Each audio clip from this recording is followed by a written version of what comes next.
A 12-year-old girl has died while making a 150-kilometer-long trip on foot from a village in Telangana to her native Bijapur district in Chhattisgarh. Jamlo Maktam and a group of people who worked in chili fields in the Kanaiguda village in Telangana started walking on the 15th of April. She died near the Bhandarpal village in Bijapur on the morning of the 18th. It seems her samples have tested negative for COVID-19, but she may well have died because of electrolyte imbalance for walking so long and without adequate nutrition. The state government has now announced a compensation to her next of kin. कितना kilometre तक के कंधा में ढोके लाए लाश को? पता नहीं है।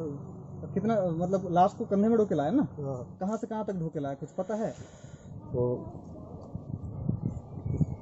बाता गुरा हाँ बाता गुरा से मदक पालता है मदक तक अच्छा जमलो बात बेटिया ना टाइम वो आके के दुकान रखते हैं हाँ बेगड़े से तोर बेगा मेरी जो कोई देने को आसीमा अंजी मत्ता इकन मदर बे मद्देड़ आदेड़ मदर की बे की आंध्रा ताकन डायनामिक ताकन Uma Sudhir joining us with more on that story. Uma, just tragic beyond belief. A 12-year-old who shouldn't have been working in the first place as per the country's labour laws.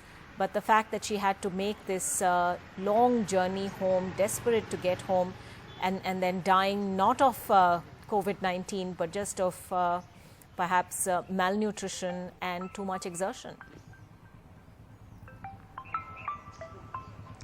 Yes, indeed, Ankita. Like you mentioned, yes, a 12-year-old is not meant to be working even in normal times, and but it is a practice, whether it is from Chhattisgarh or from Bihar or from any of these states, in fact, Madhya Pradesh, from all of those places, you get these groups of people who come in as construction workers, brick kiln workers, people to pick in the chili fields and in the cotton fields as well. All that happens routinely, and this child, Jamlo Maktam, in fact, had come along with a group of 8 women and another 3 children as well. So there were 13 of them, in fact, who had made that journey, we are told, from her village in Bijapur district of Chhattisgarh in February, and they came for chili picking in these fields of Telangana, and subsequently on the 15th they headed back because of the uncertainty.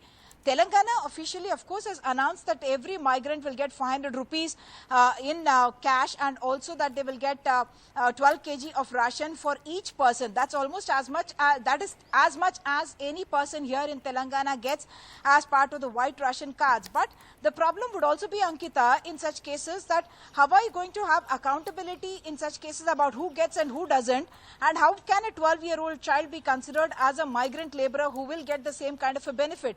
I've not been able to speak to the authorities in the district from where she is supposed to have come, because Telangana does not seem to think that she may have arisen there. In fact, her father has been quoted as saying that she came from Peruru village, which is in East Godavari in Amlapuram district. So even though the facilities are announced here, the uncertainty of what becomes a migrant worker and being away from home at a time when there is no work and no earning in this place is what forced them to go back to work, head back towards home, and 150 kilometers in very, very hot conditions.